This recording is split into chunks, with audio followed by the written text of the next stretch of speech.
So today at exactly 6:30, hilariously, interestingly, me and Stephen had a relationships and Valentine's Day. Apparently, I never uh, last time I got live. Me and him had a great conversation.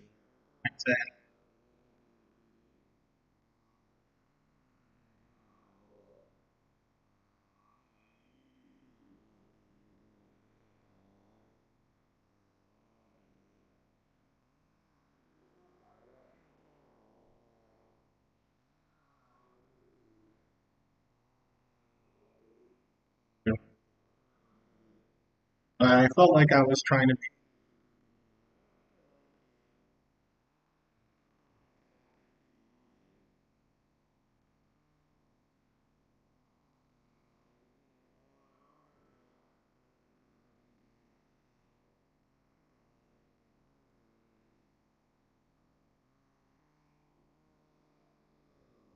patient.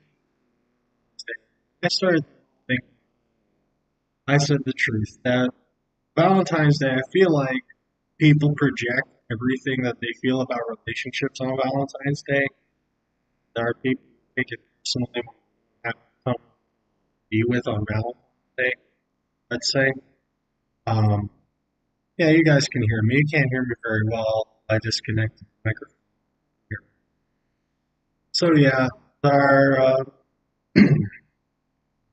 let me connect the microphone. See how that goes.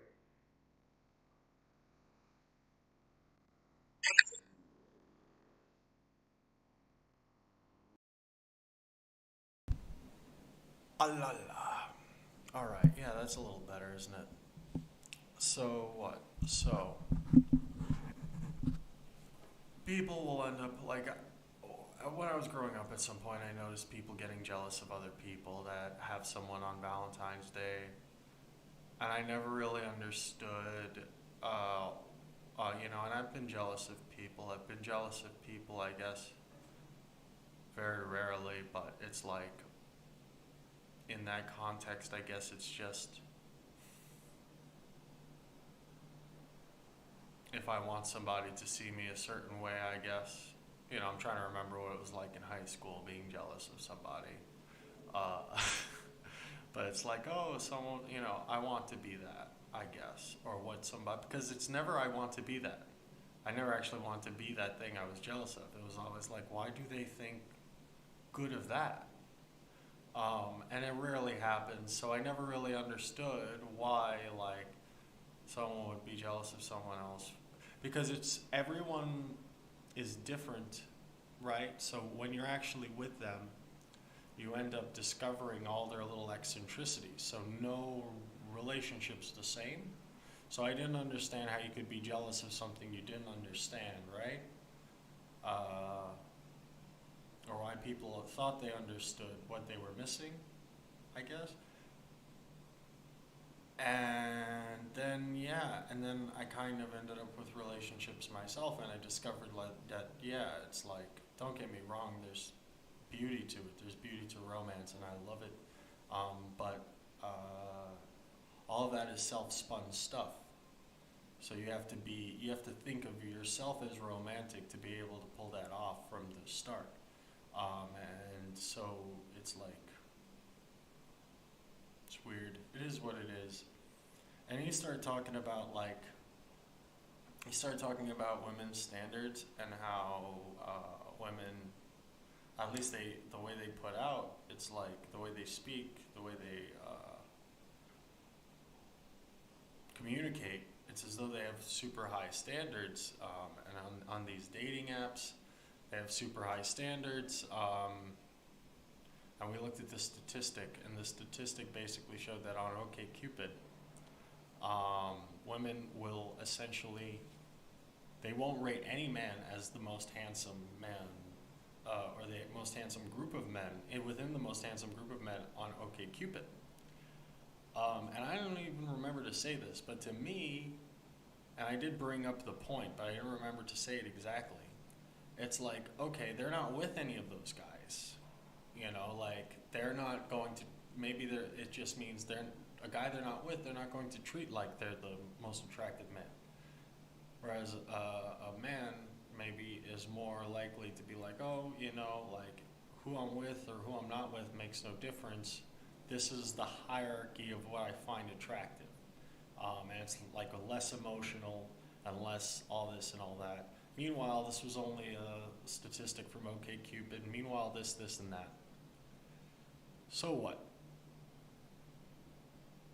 Yeah, and I started talking about how, like, kind of I'm in a weird space right now because,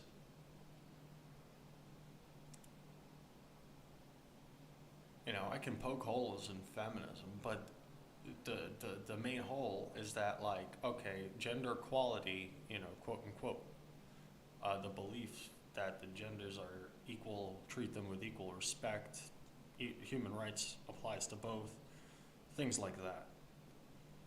That's genderless, yes, and logical and all that. So it's, you wouldn't name that after one gender or another, right? And it doesn't reflect one more than the other. And I didn't say it like that. I said like, well, we bought the bullshit first, sort of. Men sort of, young men especially, and then it's like, and you can watch, if you ever watch 40-Year-Old Virgin, you can see that there's a character that's kind of the foil to the main character who's got like, he's a playboy well into his 40s. He's a 40-year-old playboy, and it's like he's actually more pathetic than the virgin in a way because he's still acting like a teenager when he's 40, and really that's like disgusting, right? And it's not disgusting like, oh, that's physically disgusting. I'm sure they made some jokes in that movie that are like that, but it's more like, wow, it's a child,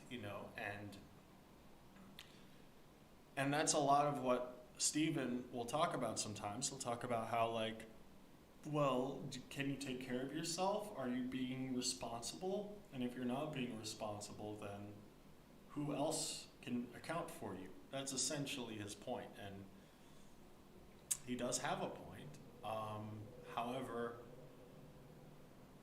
I can see, and he has an opposing point too, and he says it. He said it immediately. To be honest, I'm sorry, it's not recorded, it's not streamed, it's nothing. Essentially, he said, well, if you look at these dating apps, the majority of these messages that these women get, it's just guys going like, "Oh, nice ass, let's do something tonight together, la la la." And yeah, he's got a freaking great point, like, and that's also, and I said like that's an easier thing to believe is sincere. Somebody creates this intellectualized thing for you, and you've been lied to 1,000 times, whether they're being sincere or not. It's hard to tell.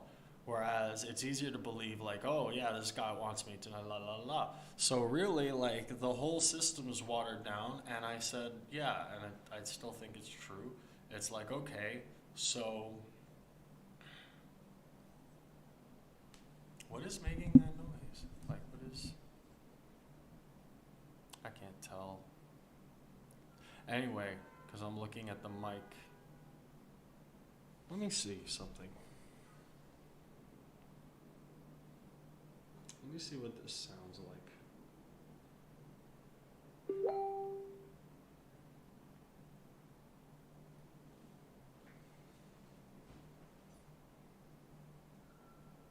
Yeah, now I'm live. Okay.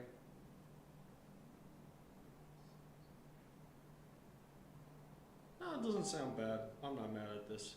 So, what am I saying? So, while I was growing up, don't get me wrong, I was growing up, and these are adolescents essentially, Um, but there were men going around, and even when I was kind of a playboy, there were guys much worse than me going around, and it was supposedly impressive. And that's essentially the same things, like, oh, this woman doesn't make me happy because my standards are up here, except it's basically impossible. That person was never going to be monogamous. Either they had one person they would be monogamous for, and that person didn't have eyes for them, or that person just would never do it. I still know people exactly that are my age that just like that are married to people that like I've never seen them be monogamous with that person. And so I'm not saying that it's both sides. I'm not both sides. I'm saying it is both sides, in fact. I bought this whole idea that, like, okay, well, all of our conventions, all of our relationship conventions are just outmoded. And now we know about science, quote unquote, and classical Darwinism is the thing. So just spread your genes, just have as kind of like the male equivalent. So like, okay, like you spread your genes as much as you can, and if you're like a successful dog, you're getting the most points. You're getting the most credits in Darwinism, and it's like in this classical Darwinism that we believe in more or less as a as a convention nowadays.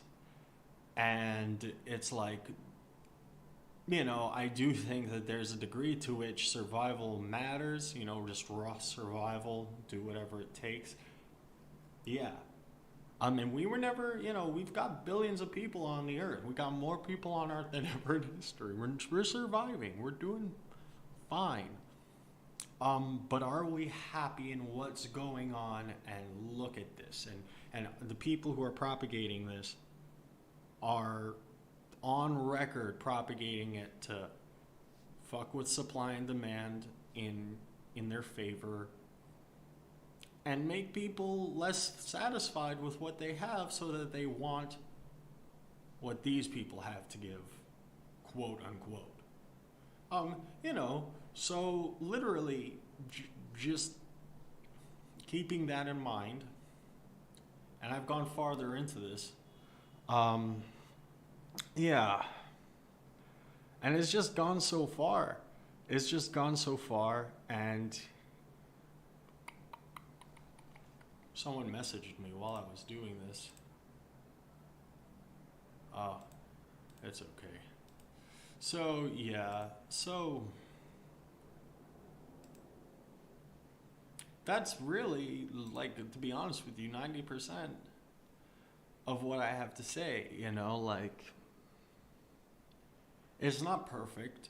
And when people, basically claim it is perfect, when people looked at that statistic from OkCupid, for instance, and the statistic literally shows that for whatever reason, 0% of these women, 0%, or 0% of these men, however you want to say it, but basically when women looked at all the men on OkCupid, they were willing to say 0% of those men were the most attractive on OkCupid. Okay? And to me, and this is something else I said, I haven't said it yet, in fact, and I should tell you guys. So it seems like these things that are being pushed as like progress and new and some unheard of thing. For instance, if you look at like classical values, chivalry, the man is supposed to be protective, he's responsible, right? And the woman is supposed to sort of not like, and that's sort of the problem that feminists say that they have with the classical, gender roles. Is the woman is sort of helpless, right? Like she's not, it's not considered feminine attractive in that for her to be assertive, for her to say what she wants, in that way of being, in that way, and I actually think that's fucked up to a degree. Don't get me wrong, and I said this too, and I said like I like that women often know how to communicate in ways that aren't verbal. I think that's beautiful.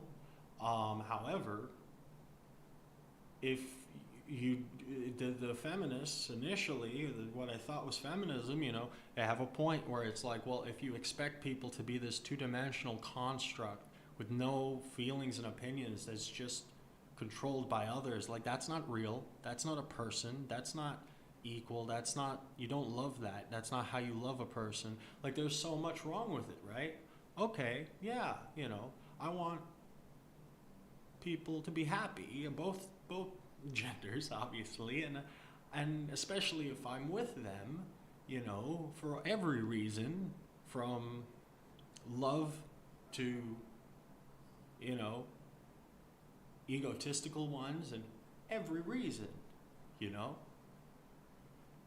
Um, and it seems like actually these people who are pushing for progress and saying that these people should say what they want actually push the idea that these people shouldn't want what they want at all and should be ashamed of what they want. It sounds a lot like, and I was raised Catholic, like, Catholics, and you can hear, there's a lot of jokes about it. Like, it's like, oh, if it's pleasurable, if it's pleasing, if it makes you, it's a sin, and we joke about it. Like, we'll talk about cake and we'll talk about, like, oh, this should be a sin, this is a la la la.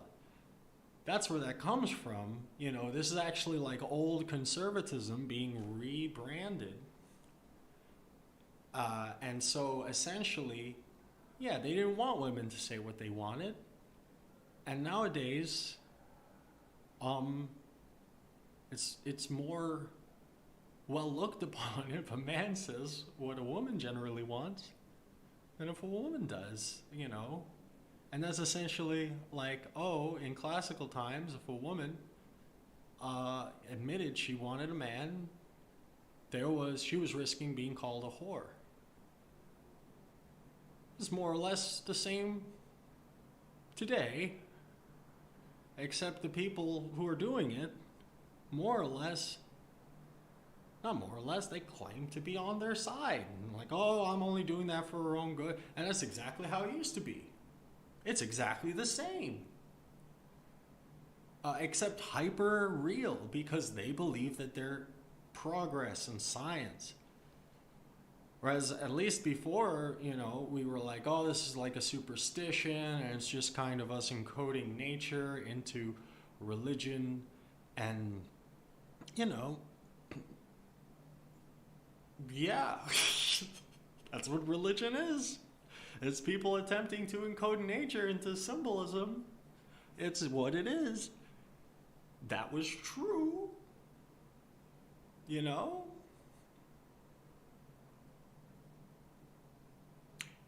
Anyway, so what?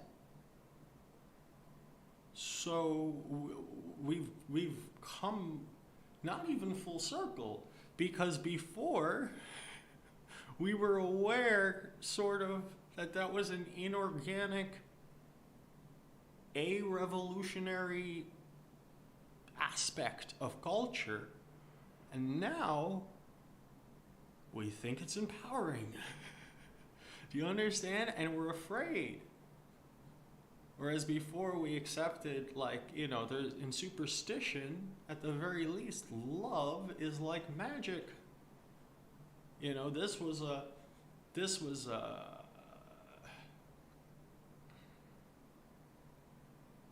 do they call a sacrament, and in this new version, there's nothing but the the things that glisters that are gold. That's the only gold, the glister. That's all you get. You get, you know, the shine. And so, to me, I can't look at Valentine's Day as something separate from relationships or social life, and so I can't like judge it. Like people are like, oh, Hallmark invented this. Sure. You know, it's hardly a holiday. I can't celebrate it by myself. You know, however, I'm actually really glad it exists. Even if it didn't exist, I'd be glad that that thing that that I don't have, that I wish I had right now, exists, because it represents why existing is worth it. And there's no way of me solving that equation by by making it so, oh, even though I didn't base it, like I bothered a little bit, and I know if I had tried harder, I might have gotten something else. And I didn't think it was worth it. But I'm saying that cause and effect, that decision making process, and that, like, oh, it could have been worth it. I sacrificed enough that had that worked out, it would have been worth it. And another year, I'll have a different amount of energy and a different amount of enthusiasm. And who knows what'll be worth what that year. But that risk and reward system makes life worth it. That imperfection and trying to equalize everything where, oh, I'd be just as happy if I had someone. It's like, no, I'd be much more happy, of course, but that's okay because that means that happiness exists, and I have anything to live for, that I'm not imagining things, my wants and needs aren't imagined. I'm not alone. I'm in a universe, and there's cause and effect, and when I'm lonely, I get lonely. And we're trying to separate ourselves from that, like these dating apps, like what, like, and I've found the majority of my girlfriends at this point, and I've had quite a few, unfortunately, I guess, on the internet, and still dating apps. I've never been able to touch one, and if I almost did, like I think I have one or two accounts, and I've never even, like, it just didn't, like, it was an experiment that, like, oh, like, ugh. And I've heard stories, and I know it's easy and it's fast, and people, they have more work. My friend was telling me, Stephen was telling me, like, oh, I worked a lot. Like, what was I supposed to do? And it works, but it's just, it doesn't lead to a relationship ever. And I was like, yeah, I didn't expect it to. And maybe the ones that calculate your personality and put you, with somebody of your same personality or similar, like not a similar, not even the same, a compatible personality. That sounds interesting. I would get into that, but those were the early ones, and then they made these, and these are how do you look, how do you present yourself, and I see that there's much more possibility for a sincere relationship if they look at how you present yourself every day rather than how you would present yourself on a dating app. But I am single. Um, so I guess all my advice is a roadmap to being single. you know? But what was I going to say? See, this all started with people looked at these statistics from OkCupid. Two people. Not stupid people, mind you. They're like, this is good. It's good that, the women, no matter what man they're looking at, they don't admit that they're the most attractive man they're looking at right now. Because that's going to make men compete harder and more, like better in the long run. And literally, and don't get me wrong again, I don't think these statistics actually show sort of what they look like they show. Looks like a few people on OkCupid answered some statistics, answered some questions about people that they don't know, and that's not necessarily how the genders interact in every situation or how all of them do or anything. However, these people kind of looked at it and said, like, this is kind of this interaction, this is kind of making Darwinism work better. It's a pain in the ass and it hurts, it sucks ass, and it sucks ass specifically for men, but this is good for Darwinism because what sucks ass for men is good for Darwinism. That was essentially, and it's like, okay, so watch this. So let's take this as what they're taking it as, sort of, And like, okay, so let's say all the women, no matter who they're looking at, they never treat that guy like they're they're the one on top, right?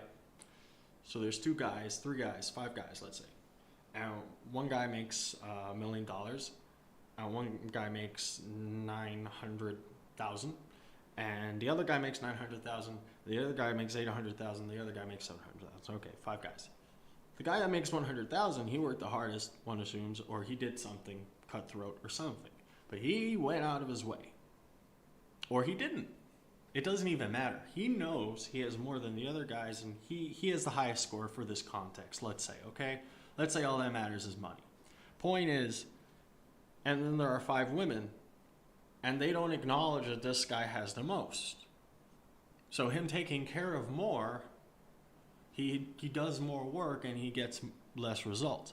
Now, you can program people socially, through words, however you want. That's gonna decide how they communicate, what words they use to mean certain things. But their physical experiences are going to decide how they physically act, right? So if they physically go through working to take care of the 1 million, right? And the other guy physically goes through working to take care of the 900,000, and the other guy, you see, but the guy who's working for 1 million sees like, oh, I'm getting exactly the same guy as the guy who made 900,000. I can do less work. I'm going to cut off some. So then 900,000 is the top. And then all of a sudden, the guy with 800,000, he's actually the one getting the best treatment, because now 900,000 is the top. And everyone at 900,000 is all of a sudden getting 800,000 treatment, right? So the people at 900,000, being the people that they are, that already work harder to take care of their 900,000, to keep it there, let alone if they made it or whatever, this just for this context, let's say, they're going to go down to 800,000. And then 800,000 guy gets fucked. It's like, oh, now I'm getting treated like the rest of these guys, okay. And the standard keeps going down. And you can go on OkCupid, and I bet you it's a bunch of fuckboys. That's what I said. I'm not sure. I don't know. But that's just me. That's just my thought. Because I just described mathematically, statistically, how these people, and they couldn't describe how I was wrong. They couldn't tell me like, oh no, that's actually going to make, when you do more for less, that makes you do even more. They couldn't actually describe it. And I've done more for less many times, and I can tell you how it ends. So that was all. That's something that came up. Happy Valentine's Day. But as I said, there's many things that make that statistic sort of meaningless. It's from OkCupid, and it has nothing to do with how all men treat all women. It has to do with how women on OkCupid treat men on OkCupid when they know that they're going through a survey, and we already kind of condition them to not say what they want. They won't say they want anything publicly. It's meaningless. It's totally meaningless. It's great. It's great stuff. But I do think it illustrates what a lot of the public discourse is like and what Steven ends up responding to. And Steven has his own channel, and he's probably had more time with you than me if you ever watch Steven. And it's like, yeah, there's really no, it's not like, it's basically usually just me going, yeah, this standard's pretty screwed up, eh? And that's basically how me and Steven met. It's like, it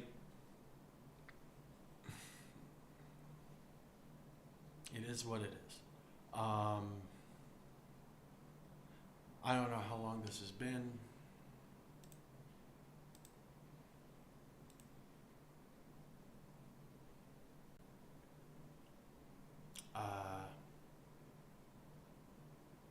been about 30 minutes.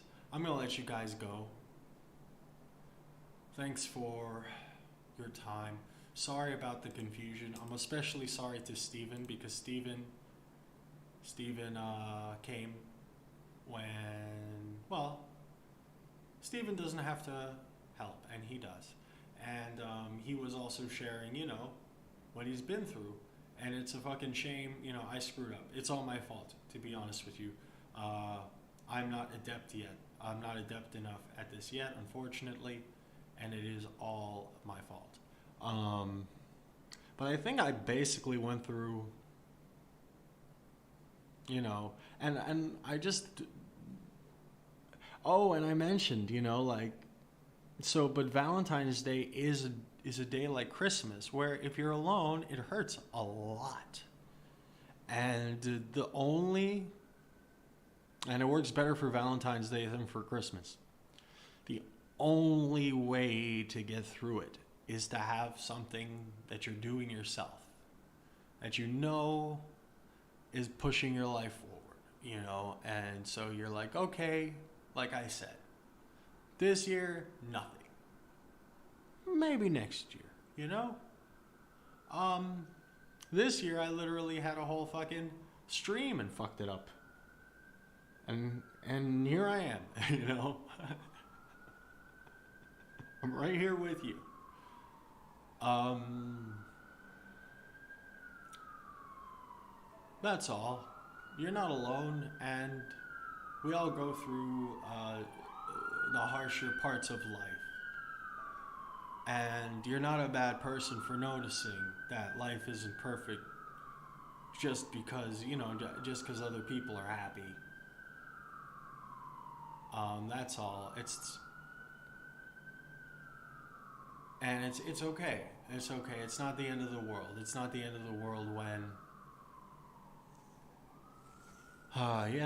when it doesn't, when you kind of wish, uh, you could look at your story and say, I feel like it's concluded. I feel like when I can end the story here. Um, that's all. Because there's people, like, when you're in it, it's its own thing. And the fact is, the fact that it can go well at all is a freaking miracle. And you should appreciate everything you have. And somewhere it's going well, and that should make you happy because that means it can go well for you. No one's perfect, so it can go well for you too. And accepting the imperfections is what you want out of somebody. So if you're not perfect and you think like that's why I'm alone, that means when you find somebody, it'll be even more special. They'll be even more just for you. That's all. So that's your birthright. The more weird you are, the more special your love is going to be. Um, yeah. And I think if you remember that on Valentine's Day and you work to make yourself, not make yourself, but to do what you know you're capable of in context, if you work towards that, you'll be happy. Because you'll know there's a next year. You'll know that context is kind of cyclical. And that you'll be down and you'll be up. And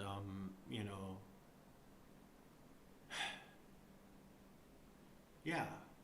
There's people in worse positions than you with more than you.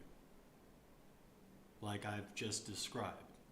There are actually situations like OkCupid in real life. People whose whole life is like that, and it sucks ass. And not just from women or men or whatever. I'm saying there's situations in real life where you do your best, and that's why they're taking advantage of you, and that's why. And there's lots of situations like that. And, you have to learn what progress is possible and what's not, and accept that. That's all. And everyone has to do that. And there's people that were born with better cards than you. You're using them worse than you can imagine. That's all. So don't be down on yourself. Don't be down on yourself because you have no idea what that person's going through. And maybe that, yeah. And I've also, the last person I was with would tell me, like, that doesn't make me happy. It doesn't make me happy that things could be worse. And that makes sense too. Um, yeah. But like I said, I just wanted to keep you guys company at all and come to you from that place, come to you from that place of, hey, like, yeah, life goes on. Because I've been on the other place, I've been in the other place a lot of times, and I'm a romantic, so I'll do it publicly, right? Be like, hey, I'm here, I'm taking her out to dinner, la la la la la. And I'm still the same guy when it's not happening. It's not it's not the end of the world. It's the opposite. This is life. That's life. World keeps on turning, man, and I'm glad about it, to be honest with you.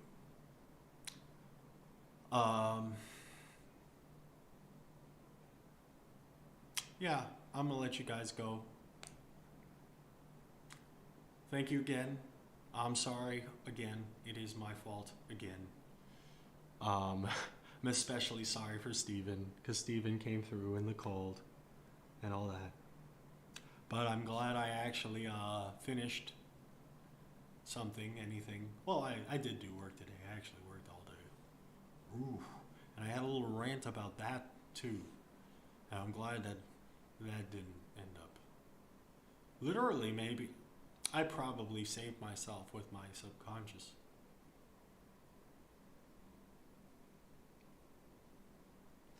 Happy Valentine's Day.